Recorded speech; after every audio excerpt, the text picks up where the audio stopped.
Ladies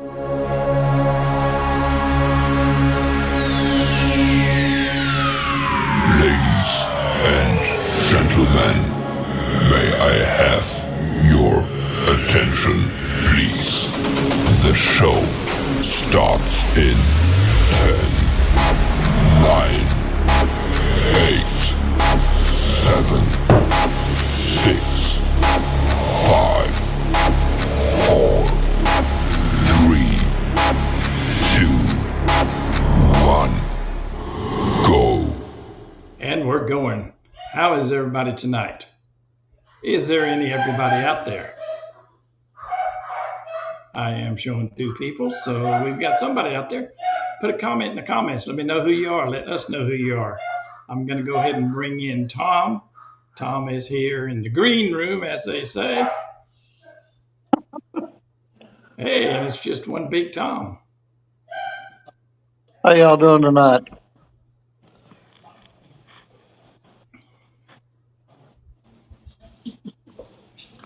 Do we got people in there? Yeah, we've got people in there.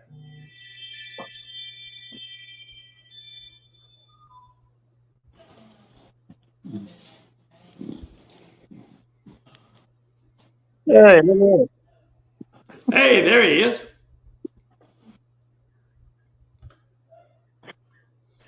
Yeah, I'm trying to get this. I'm trying to figure out how to get this thing to show all three of us. What are you seeing on your end? I'm seeing both of y'all. Do you see Tom? What do you see, Keith? I just see me and Garnett.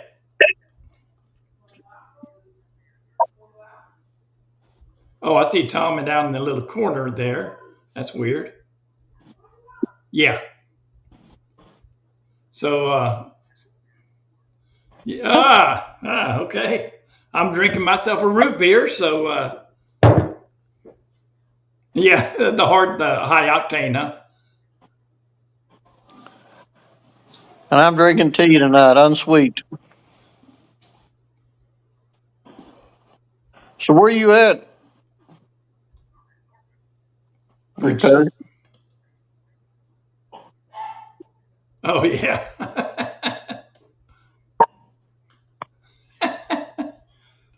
Chris Anderson, he's with us. Vaughn Hill, how y'all doing? Chris is actually my grandson. He's in Tennessee. Did you spot him? He has a real big giant beard. You probably saw him. He might have looked like a tree.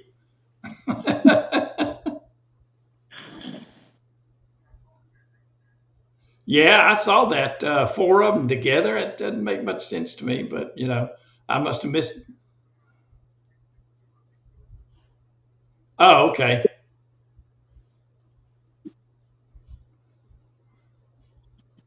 I'm still trying to figure out what's up here. So is there any there today? Just that one?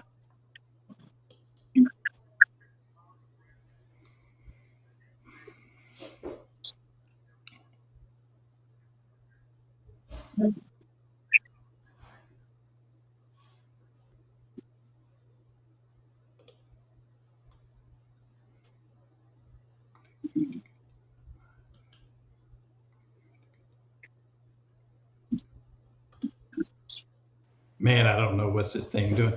What do you see, Tom? Do you see all three of us? Yeah. And you see all three of us, Garnett? Yep. Am I saying your name right? Nope. Is it Garnett? Yes. Garnett, like darn it? Yes, I've never heard that before. I promise. Oh, no, I don't imagine you have. No. It's pronounced like the birthstone. Garnet. Okay, Garnet. Even though it has two T's.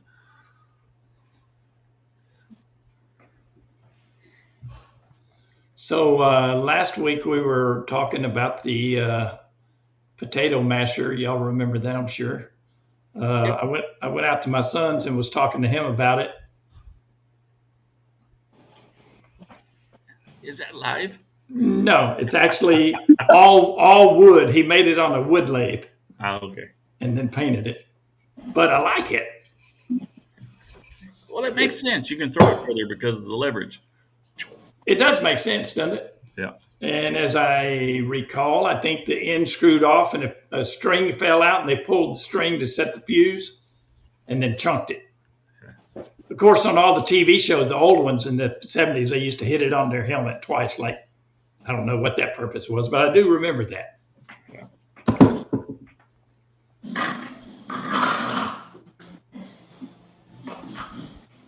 David from Dayton, Texas, and we've only got 4 people watching right now. Hopefully more will drop in.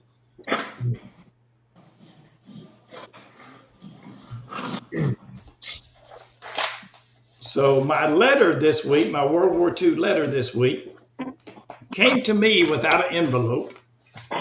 It came in a acid protection type sleeve. It was written, it's from North Africa. It says North Africa, January 24th, 1943. A guy named Earl writing to his mom and dad. Now, like Garnet, yay. And I said last week, it would be great to research these guys. And some of the other ones that I've got, I can do some research on because there's more information. But the only information I've got here is a date. North Africa, mom and dad, and Earl. So there's nothing there to search. There's nothing in the content of the letter to search. So nothing to dig into there. I wish there was. But this one was written. Do you guys remember the old Big Chief tablets, the red tablet with the Indian head on the front? Yep. Yep. That's what this was written on because the tear line's at the top and it's got the wide rule lines on it. And it was obviously written with one of those old ink pens where you put the cartridge inside the pen. You remember those, Tom? Yes, I do. I used to love those pens. They wrote so good for back in their day. So They don't make a pen that makes me write good. Huh? They don't make a pen that makes you write good? They don't make one that makes me write legible at all. So anyway, let me read this letter to you. Let's see, from North Africa. Soldier's name is Earl, don't have a last name. Written January 24th, 1943. Dear Mom and Dad, here I am again. I'm sitting in my tent and it sure is hot. You don't have to worry about the rain. The rainy season is over, thank the Lord. I'd love to see a little rain, but I would much rather be home. I hope to be home sometime in 43, and I sure am praying for it. I hope you pray for it too. I just wrote Mary and Mother Mary a letter. I sure do hope Mother Mary is feeling well. Go see her as much as you can. I wish I had gone more than I did. I will make up for it when I get back. I'm really going to get my fill of fried chicken. I've made an allotment for $50 of my money for you starting on March 1st, and I took out $7,000 life insurance. And when I get out of the Army, I can have that transferred to a civilian company. I should have done it long ago. I guess I will close for now and wait for a letter from you guys, signed Earl. So these always strike me as, I say always, this is second one I've read. Well, I've read a lot of them actually. I just haven't read a lot of them on here yet. But they always strike me as to how these guys are in serious, dire circumstances in some cases, but they don't let on to it in the letter at all. They just want to normalize their lives, I think, as much as they possibly can, and forget about where they are, what they're doing, what they've seen, and just have life be normal for a while. In this letter, they're just hoping for life to be normal again, don't you think? Yep. I got guys that I work with that were in Vietnam. They said that's what they had to do. They didn't want to get their relatives, their parents, or whatever all wound up about what they were actually going through while they were there. Yeah. Can you guys, Tom and Garnet, can you guys see the chat? Oh, let me open it up.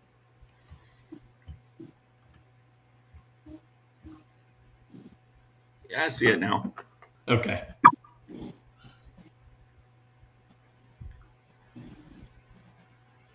Mine's not automatically scrolling for me. Something else I'll have to figure out, but Yeah, me either. Is it 9 minutes ago?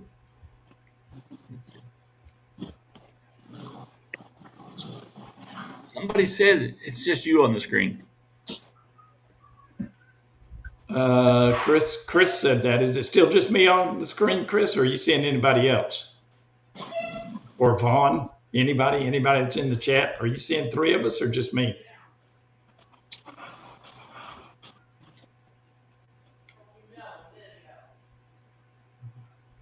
No comment. No comment. Here, I know what I can do. I can open it in my phone and I'll see what it looks like in real time. Oh yeah, there you go. Yeah. Vaughn said just me, so. I can still see both of y'all. Chris said just me. All right, so I will show you what I see. This is what we're really seeing. All right, so I will show you what I see. This is what we're really seeing. So this is what everybody else sees. I can't see that. So this is what everybody else sees. I got because I don't see either one of you guys on my screen either. I just see me.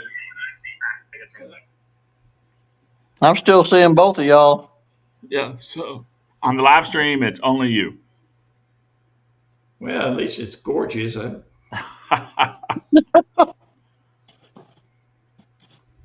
What, pray tell, is happening? It says I'm backstage.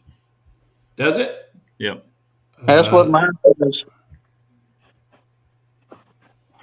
I've got you, Keith, in the top left. Garnet's in the top right. I'm on the bottom left, and I got another picture of me. It says backstage. Yep, same here. Okay, let me see what this does here.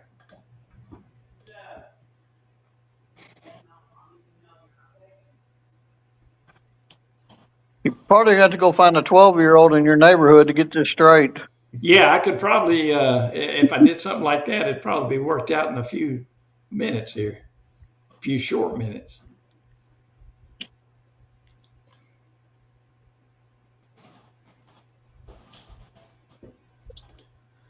There are no speakers on stage. What does that mean? So I can see that too.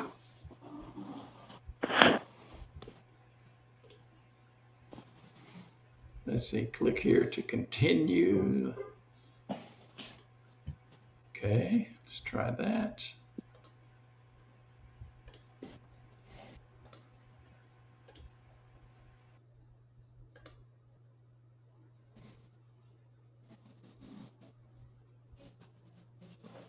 On your end, you can see something going on behind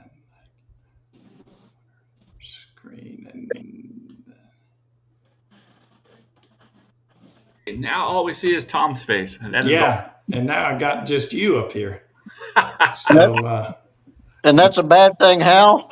Now it's just me. What is going on? There's an old guy in charge that doesn't know what he's doing. Let me delete some of this crap off of here and see what happens. But when I'm watching it live, there's about a 10-second latency. Now it's back to just you.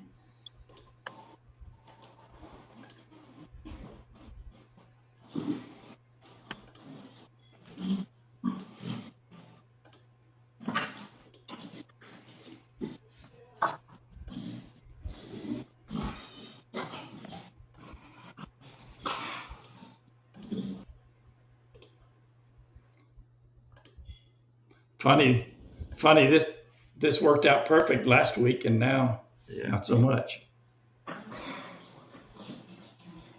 Let's see.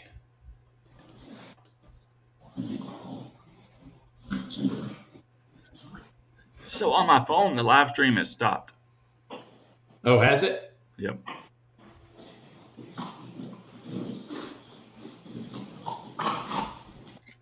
Well, now it's just showing me only. Yep, that's what I got on my end too. You only. Mine hadn't changed. I still got all three of us. All right. Well, now it's just you. Now it's me again. I don't want to do that again. This is what the live stream shows. Well, we had 7 people for a minute there. That is you. Yep. You get to watch it. You get to watch yourself. Let's see. Nobody wants to stare at me, that's for sure. We'll let them stare at Tom. Tom's mouth. For whatever reason, that's all I see. But when I go back and watch like our last week's live stream, I see his full face. Oh, but on did this you? screen, I only see his mouth. That's not a good part. No, I concur. Try clicking on the corner of the screen and dragging it up. Yeah, I've done. Whoops, wait a minute. Maybe he's got something there. Oh, still just me.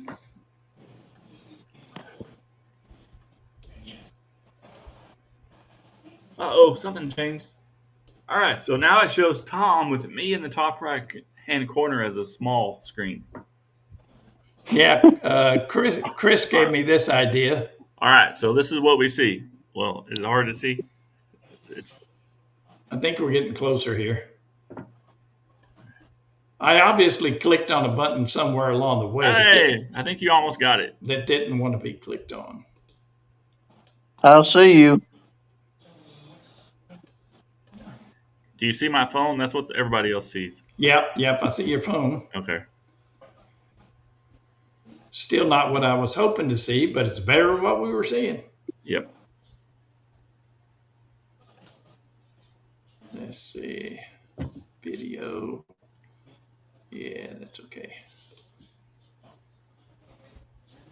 Let me turn the brightness down.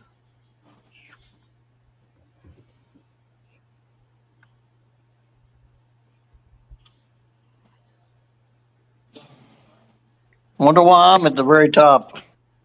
Oh, I just moved you there. Oh, okay. I was just trying to move whatever I could, wherever I could. What is it? Speakers. On my computer, this is what I see.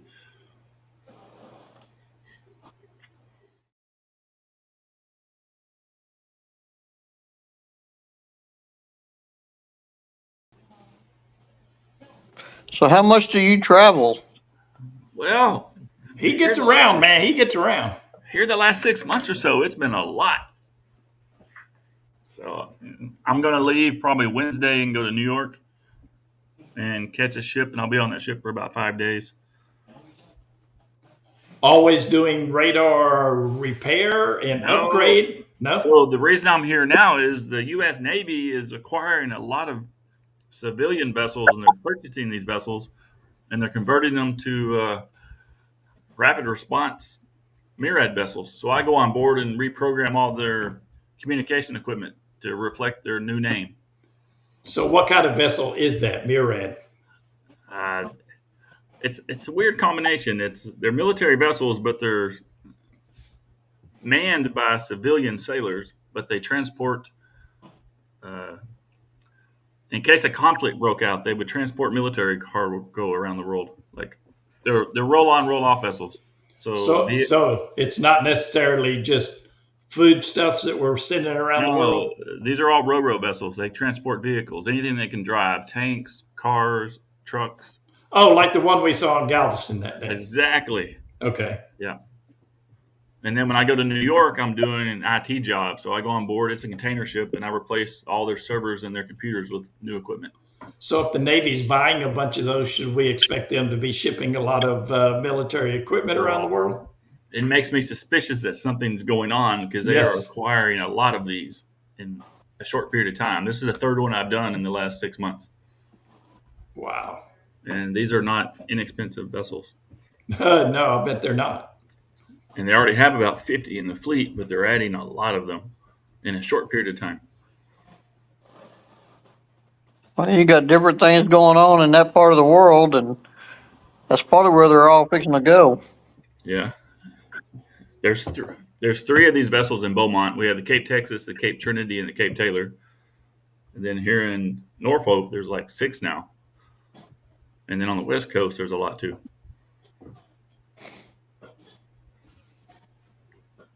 So I'm suspicious there's more going on behind the scenes than we know.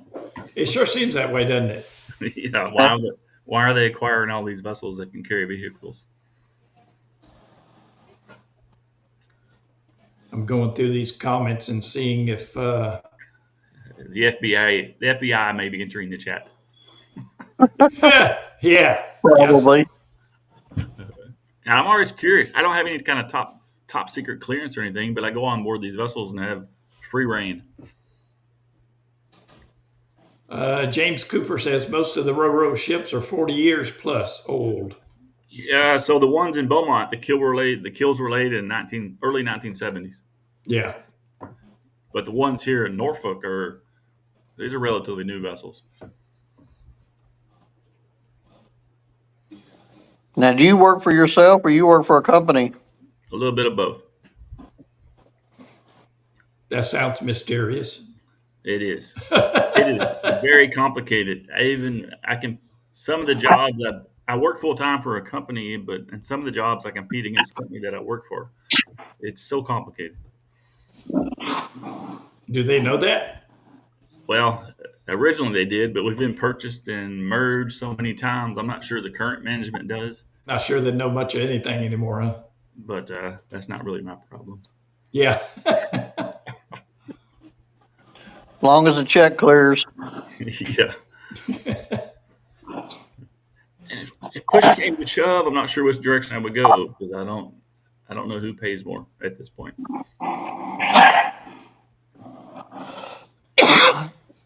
Are the tax implications easier done through a company than through yourself?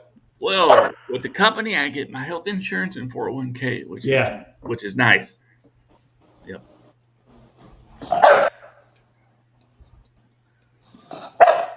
I have multiple income streams, so.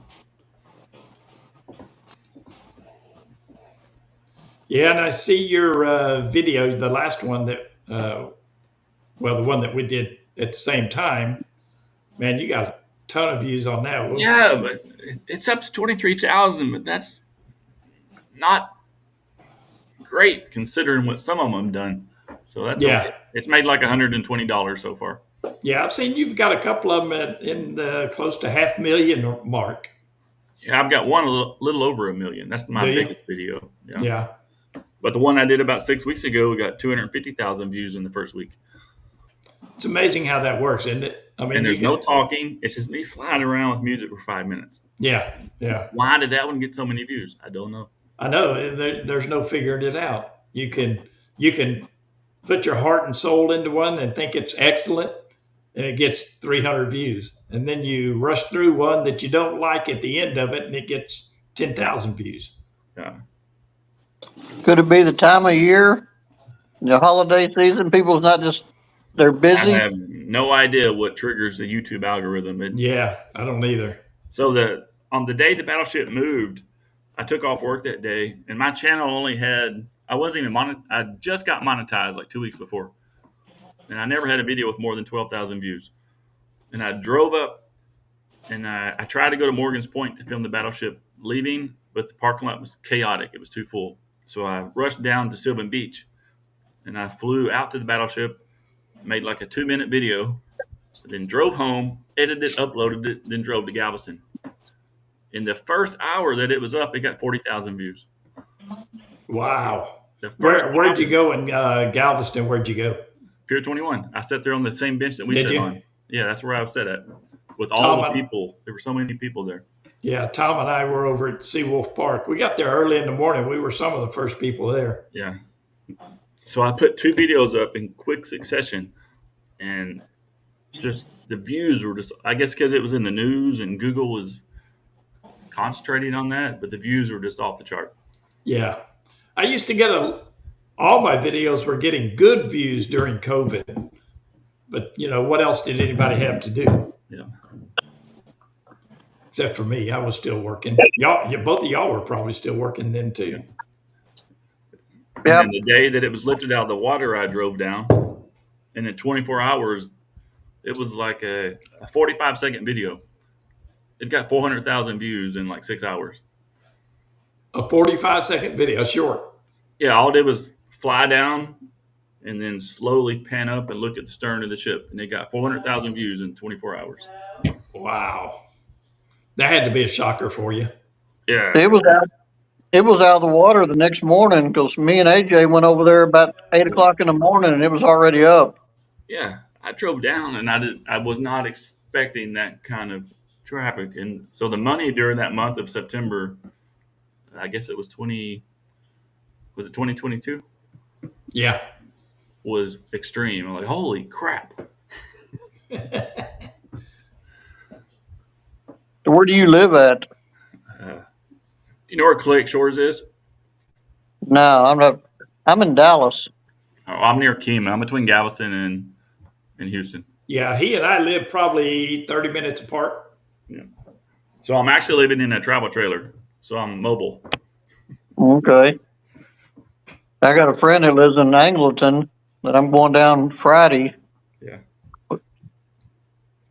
I used to live out there in Angleton. Had a couple acres and some goats. That's funny. My ex-girlfriend, she left here and went to live in Angleton on a goat farm. No kidding. So what is the deal with Angleton and goats? I don't know. My son's in Santa Fe. He's got goats. Yeah. He's got about 2.5 acres out there and goats. There's a place in Santa Fe that does yoga with goats. So while you're doing the yoga outside, the goats come and jump on you. Man, that is so new age. I don't even know what to say about it.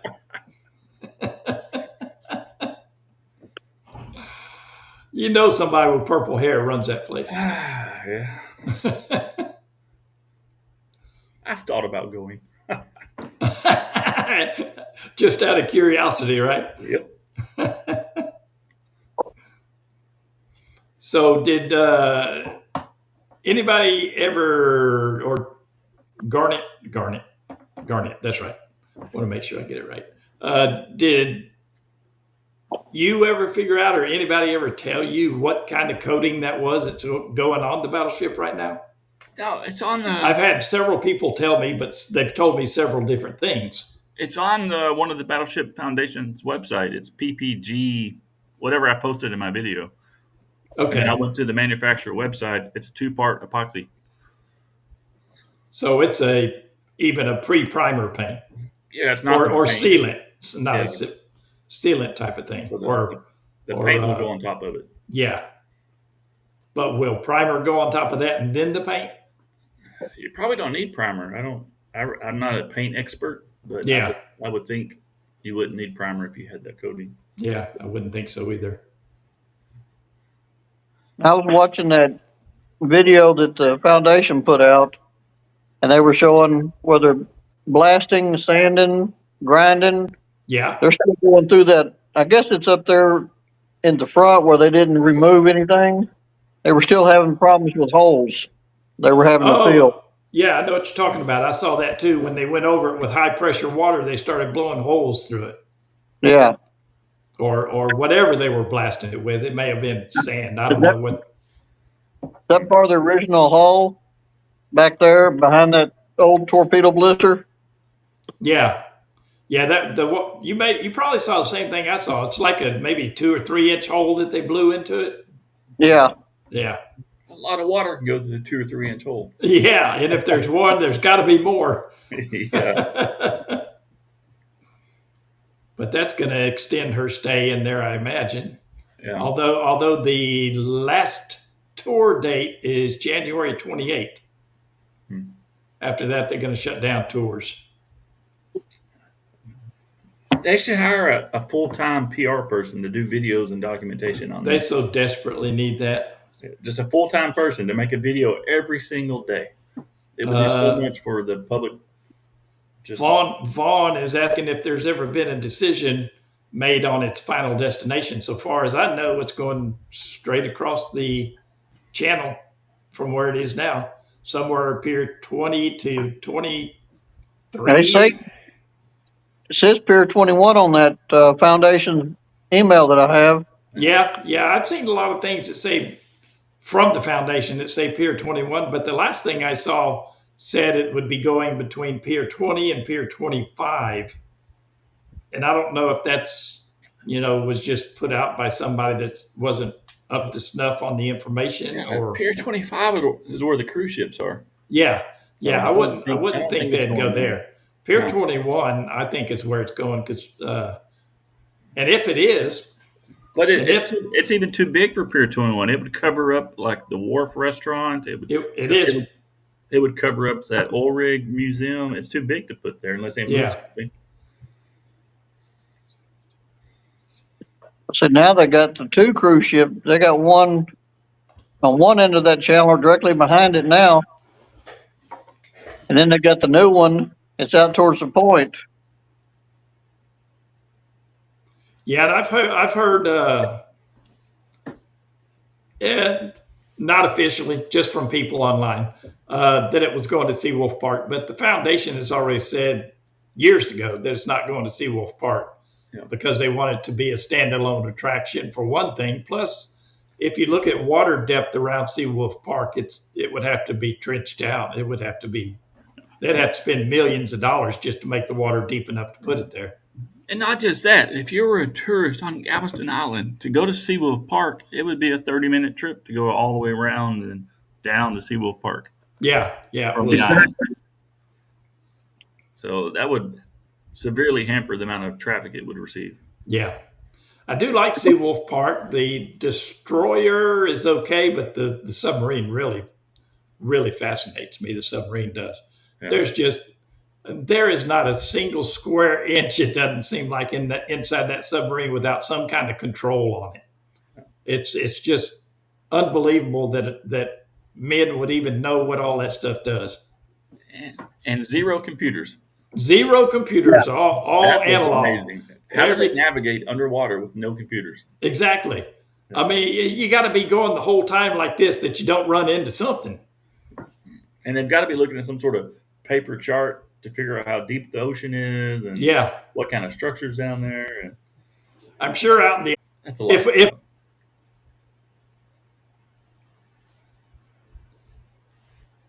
let's see. How many people were on that submarine? I don't recall what the crew size was, but I want to say 42 for some reason. But it seems very small for 42 people. Yeah, when you go inside there, it's like there's more than 10 people. Yeah. 12 would look like it'd be pushing it. Yeah.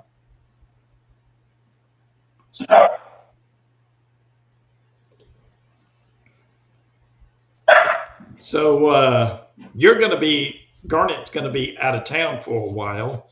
Yep. And after watching back my video that I took the day we were out there, I could see that the coating went down about halfway on both sides. It wasn't completely all the way down. Well, I think maybe the complete bottom is done because if you look at the on the bulbous bow, there was some on the bulbous bow at the very bottom. Yeah, I'm just calculating when to go out there to get some drone footage of it completely coated. Yeah. Before the paint starts going on. And on the bottom of the ship, are they going to move all those supporting blocks to paint where the block is at? Well, I read some information that the foundation put out, or maybe no, I think it was Ryan with the New Jersey was talking about that. But he said what they do is they refloat it just enough to get it off the blocks, and they move the blocks a couple feet and set it back down and paint the area that the block was covering. which seems That seems like a lot of work. like a lot of work and probably very expensive too. Yeah. But if they do, that will be a filming opportunity. Won't it though? It will. The trick is finding out when. Yeah. Exactly. Let's see what we got coming up here. And then, do you have to wait for it to dry off again before you can start epoxying? I mean, how does that work? Yeah, I don't know. Some of that stuff you can use while it's wet, but I don't know if what they're using is one of those types. I know some of the epoxy you can use like in swimming pools. Yeah. You can actually put it on in the water. And what happens if you float it off the blocks, move the blocks over whatever distance it would take, bring it back up, and you find out the hull has got holes there from the block or has been dented from the block, indicating that it's too thin, or Yeah. I mean, all that could lead into a lot more work. And that is a lot of blocks. Man, that's And the Wow. blocks are going to be underwater. So are divers going to do all the block moving? I mean, that's... Well, I don't know if they actually move the block or if they just float the ship and move the ship. I don't know how that works. Yeah, I don't know. Sure would be interesting to get, though. Yeah.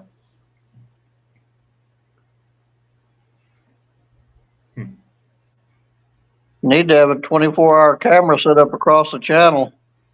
Well, I think they've got a crew. Was it you, Garnet, that told me that they paid $90,000 for a crew to do a documentary on it? Yeah, I saw that online somewhere. The company that was hired to make a document. I'm not sure if they've already completed everything, or is that going to be released after this entire project's over? Because if it's already been released, the footage I've seen, that was a colossal waste of money. Yeah, man, it was. If that was it. Yeah. I understood from the beginning, though, that they had hired some company to do a full documentary of the entire restoration process. Yeah. But they should, because this is a once in a lifetime thing. So Yeah.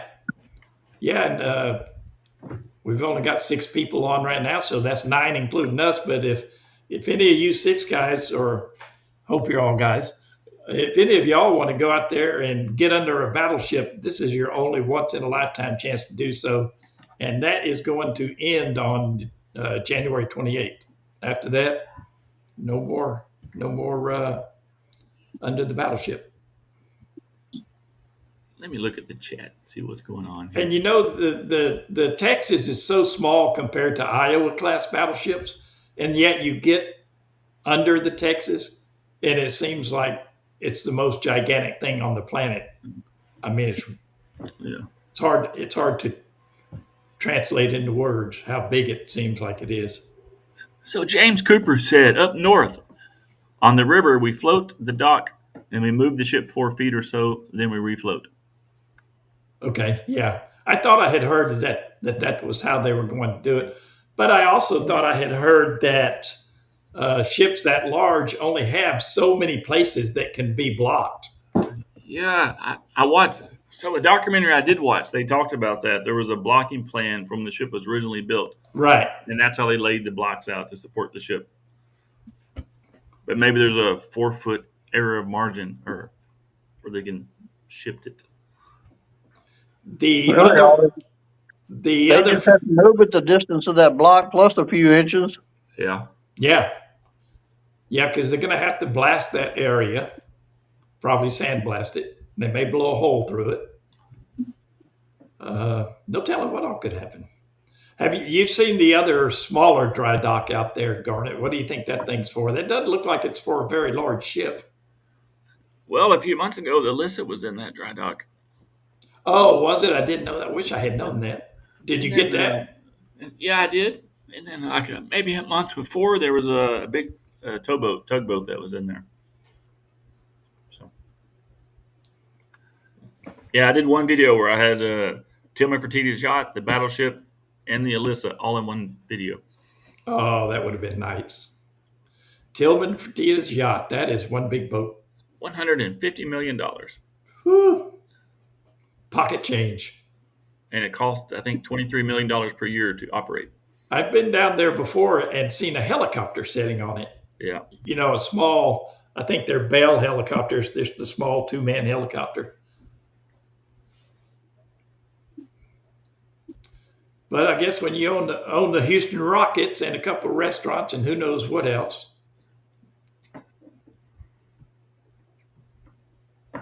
you can afford that kind of thing. I'm still slightly disturbed as to how this is coming out, where we're all three kind of just bounced around. It's not how it should be, but let me look on the phone and see what it looks like in real time. My picture hadn't changed. yeah, I stopped messing with it. I didn't want to make it worse than it is right now. This is going to require some YouTube research on this, because I don't get it, because last week it was perfect.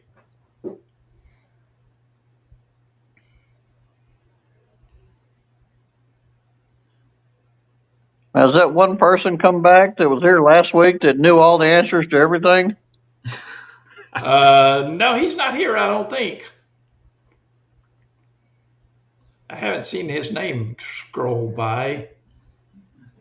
We have 7 people watching. Yep. Well, 6, because I'm one of those 7.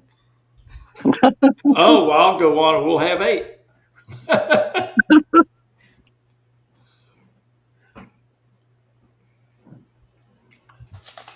I have bought a good number of more World War II letters. I went ahead and bought that German one. I don't have it yet. I wish I did, because I'm really looking forward to that. But that is some kind of package that Nazi Germany put together and sent to the family when a soldier died. So I'm really interested in getting that one and looking at it and translating it, which is probably not going to be an easy task.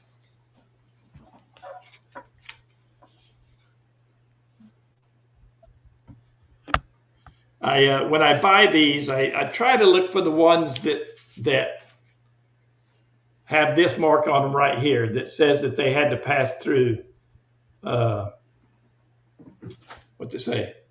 Passed by Army Examiner. I try to buy the ones that just have that, because the other ones could be from somewhere in the States. Because all these have return addresses that are in the States, because they go through an Army post office or Air Force post office or something like that. And some of them, of course, it was like that in that day. Some of them looked like they were written by a 3rd grader. But a lot of people quit school back there back in those days to help on the farm. And then 2 years later, they're chasing somebody around trying to kill them. Fascinating time, I think. Yeah.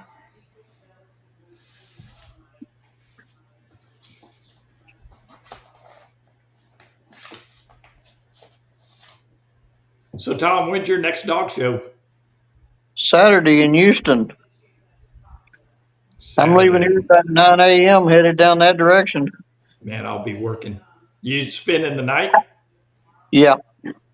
That same place where you met me at last time? Oh, yeah. You got to have the little guy with you, AJ? Yep. No, he's coming Saturday morning. Oh, is he? With his mother. She won't let me take him out of school. I don't understand that. Well, we took him out of school for the battleship being moved. Of course, that was his teacher's idea. That wasn't his mother. Yeah, that was a once in a lifetime thing. You never got to. Well, you might see. You won't see it again with the Battleship Texas, or at least none of us will. He may live long enough. The Iowa. Ryan keeps talking about the Iowa. Not the Iowa. The New Jersey going into dry dock, and that thing, the Texas is 573 feet, and I think the Iowa class are 860 or 800, about 300 feet longer anyway. Yeah. So I can't imagine the dry dock that that would float that thing. I don't know. It may be the real dry dock where it pumps the water out, possibly. I don't know. Yeah, you're talking about like not a floating dry dock, but just a Yeah. regular dry dock. Yeah, maybe so.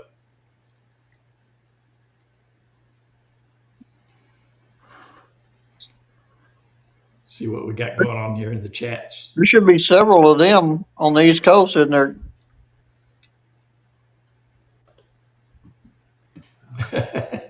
I bet there's some here in Norfolk. But what does Vaughn Hill say? I can finally see Tom's eyes.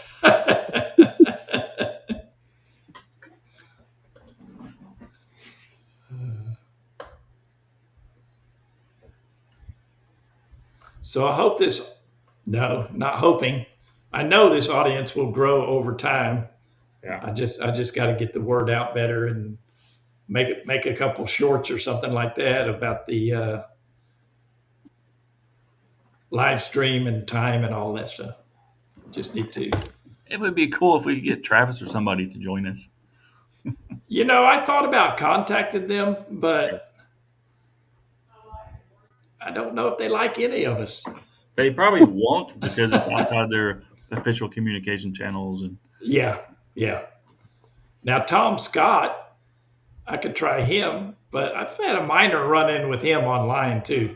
yeah, He posted something today I haven't got to watch yet. Something about the analog gauges they're not going to use anymore on the ship. you should rename the group the Black Sheep Battleship Community. The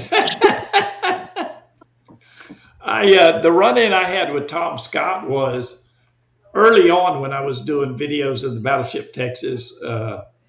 When it was at San Jacinto, there were some over on the shore. You had to walk around the ship on the backside of the ship over on the shore. There were 2 diamond plate platforms in a circular pattern, probably about 6-7 foot diameter, with a hole through the center of them that was maybe 18-inch hole in the middle of them.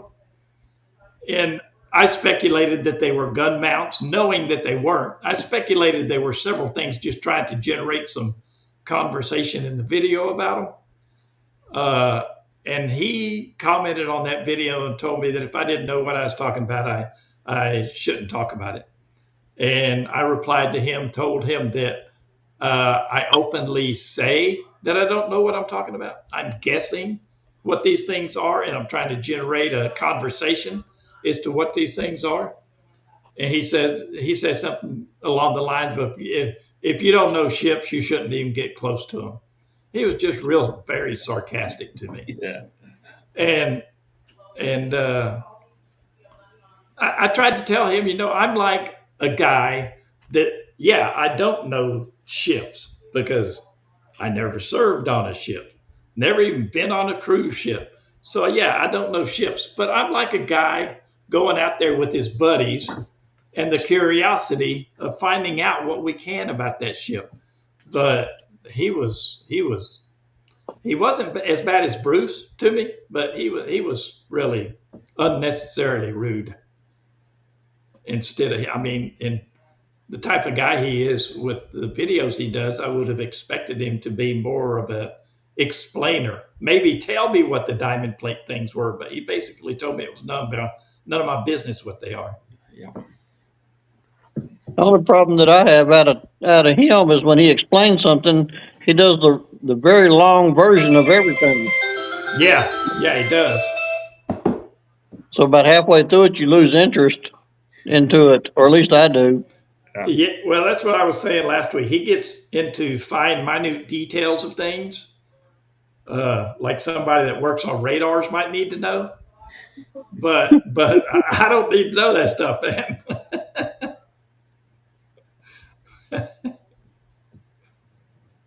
Caleb H. is, are you stationed in Chicago?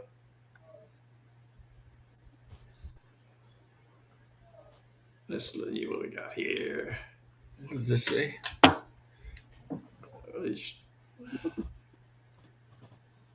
That's a fact. That's a fact. Yeah. Everybody's a critic. I am definitely not a battleship expert. No, me either. But I have learned way more than I ever thought I ever would in the last year or so. Yeah, me too. Yeah. I find it very interesting, but I've been going out to the first time I went to the battleship was in '62 for my 7th birthday with my dad. My dad was in the Navy during the Korean War on a destroyer, and to a 7-year-old boy on a battleship with his dad, and I knew my dad had been in the Navy. Yeah. I thought my dad knew what every single thing on that ship did. I thought he knew what switches turned on lights and how to make the big guns turn. I thought he knew everything. Of course, growing up, I realized he didn't know any more than anybody else because he served on a destroyer, which is completely different. And he was a 5-inch gun loader on the destroyer that he served. But boy, as a 7-year-old, I don't know for how many years, but for a few years, I thought my dad knew everything about that battleship when we went out there, just everything. And I was asking questions. I know I was asking questions, but looking back on it, my mouth was probably running faster than his brain could keep up. Yeah.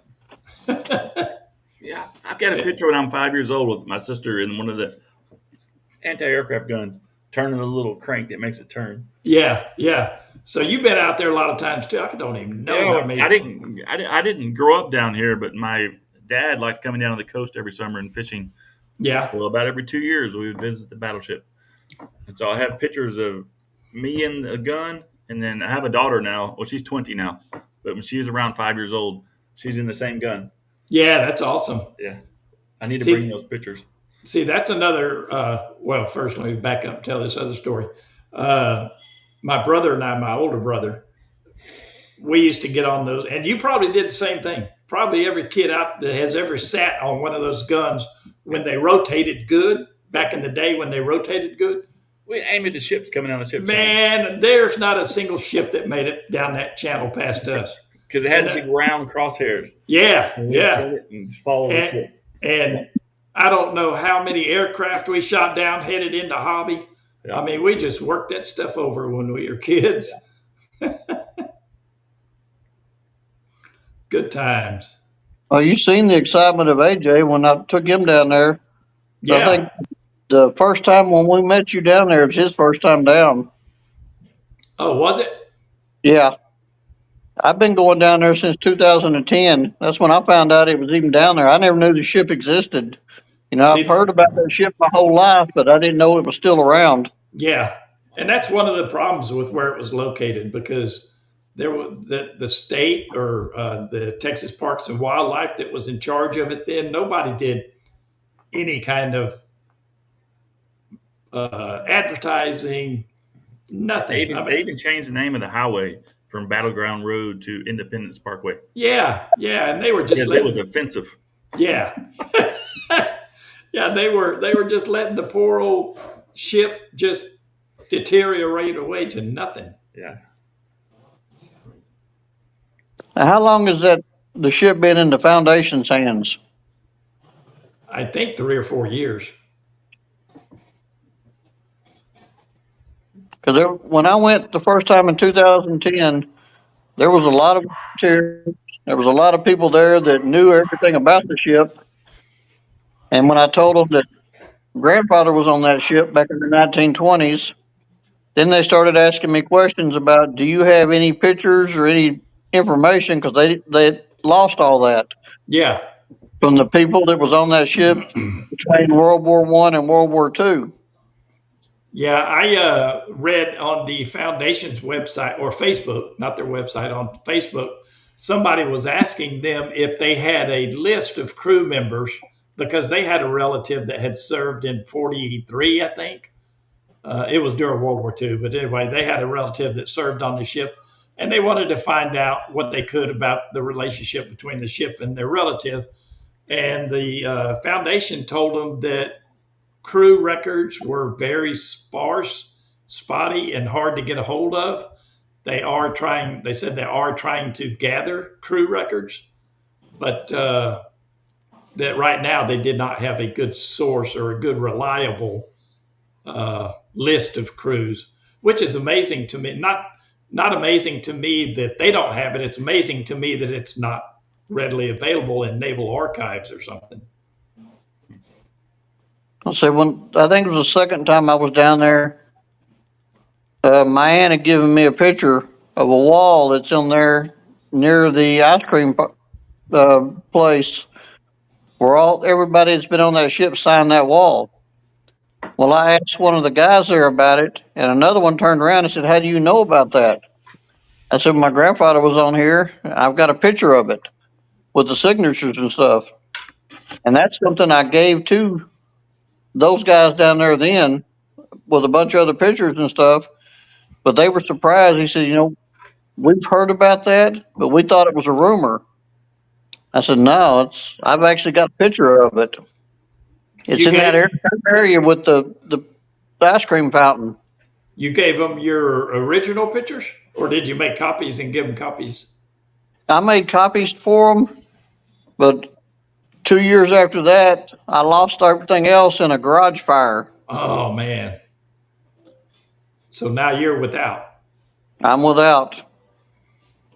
And I'm hoping that they still have them, so I'll be able to see them again Yeah.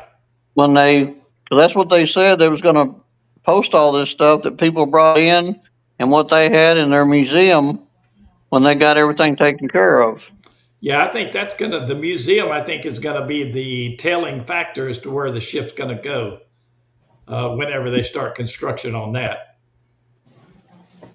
And however big it's gonna be, hopefully it's more than just a ticket booth. I'm sure they're planning a museum to go along with it. I would think so. Hope so. So what do they Well, need to that's come up with? $20,000 a month just to pay for the dock? Yeah, That's quite a bit. that is a lot of money. Yeah, But the tickets may be $20 a piece. We don't know what they're going to cost. or more. Yeah, we don't know what they're going to cost, but They'll still take 1,000 visitors per month just Yeah. to pay for the mooring. Nothing to do with the maintenance or anything else. Just for the mooring. I really think the state of Texas ought to put up some funds, yearly funds, to keep up maintenance on it. I know they won't because, politicians just got more they want to do with their money than spend it on something like that. Or You get all the our comments on money. your videos where people are saying this is a waste of money. They should feed the homeless, wasting the Yes, money. yeah. I get so many of those. I've gotten a lot of those kind of comments. Yeah, It's yeah, just a waste of money. There's people starving. You're spending money on. yeah. You should scrap it. The amount of, and I've told people this, the amount of money they're already spending on poor and starving people Yeah. is an absolute fortune compared to the 35-40 million they've spent on the Texas. It's like That 35 0.0001%. Yeah, that money they've spent on the Texas would go, it wouldn't even make a dent in what they're talking about trying to do with it. It'd wind up in some politician's back pocket anyway. But every video, I get some of those comments. What a waste of money. Scrap it. Yeah. I got one time when it was still at San Jacinto, said they just need to let it sink right there. Yeah. Well, if they had waited another year, they would have got their wish. It would still be there. Yeah, you're right. And once it Yeah. sinks, it's not moving again. No, if that thing goes under, it's there forever. Yeah. It would be a hazard at that point.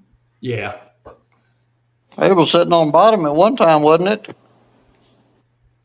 I I don't think know. even when it was floating, it was sitting on the bottom. Yeah.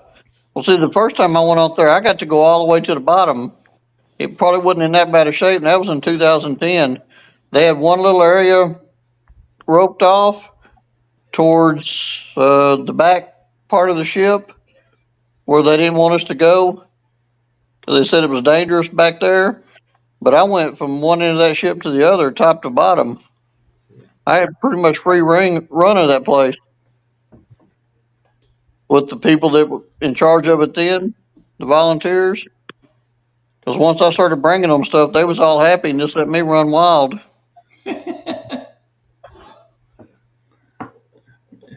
And back when the battleship was open, I always thought it only had one engine because only one engine room was open for the tour. I didn't realize it was two engines. Yeah, and I've read an article that said that those engines are so unique that they're a national historical item, even without the ship.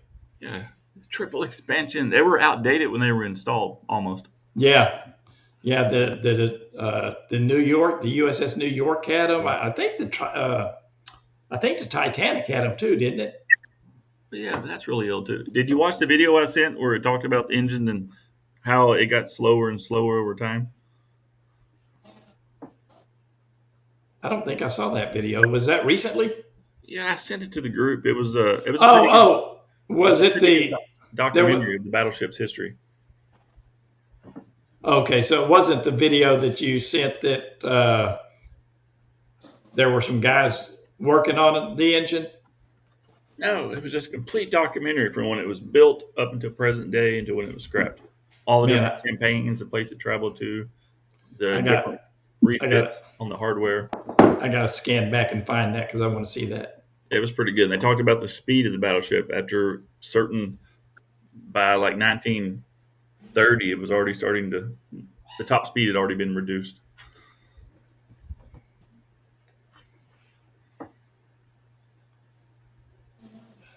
All right, where are we at? We're at 1 hour.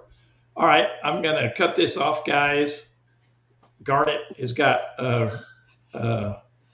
radar diagrams to go over. I've gotten some schematics to read. Yeah, Tom's got a dog show to get ready for. Car's loaded already. Yeah, and I'm going to go eat something. I appreciate all 7 of you guys that are here, or 6 if Garnet is still on his telephone.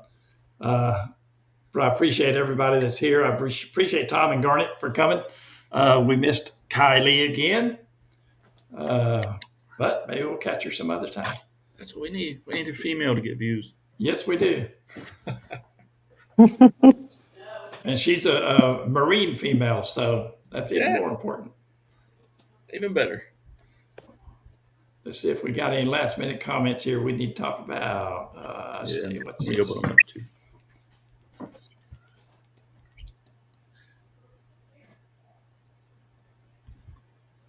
Probation.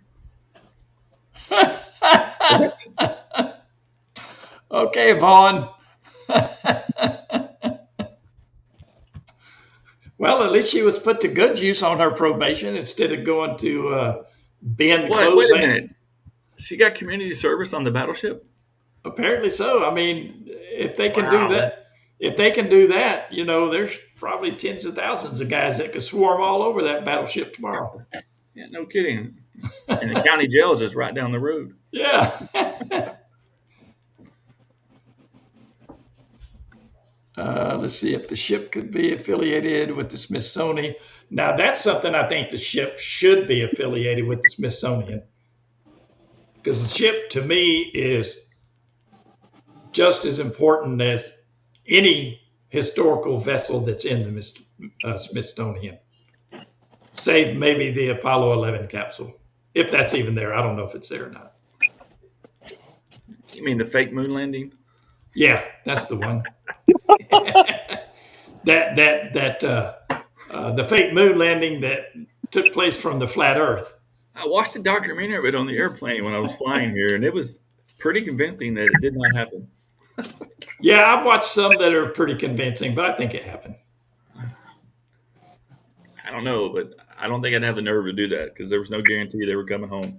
Nope, not at all. When you're walking around the moon, like, this is cool, but man, are we going to make it out of here? Yeah, we're going to make it back.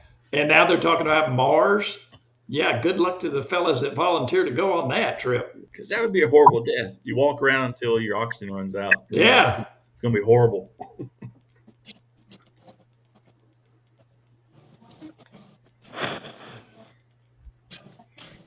All right, guys, I'm going to shut this down. I'd like to say I appreciate everybody that was here. Hopefully all you folks will be back next week. And bring your friends and buddies and pals and girlfriends and wives and sisters, but bring them on a separate device. All right, Tom and Garnet. I appreciate it, buddy. See y'all. Good week. Good luck with your radar. Good luck with your dog show. Thank you. Talk to you later. All righty. Bye-bye. Bye-bye.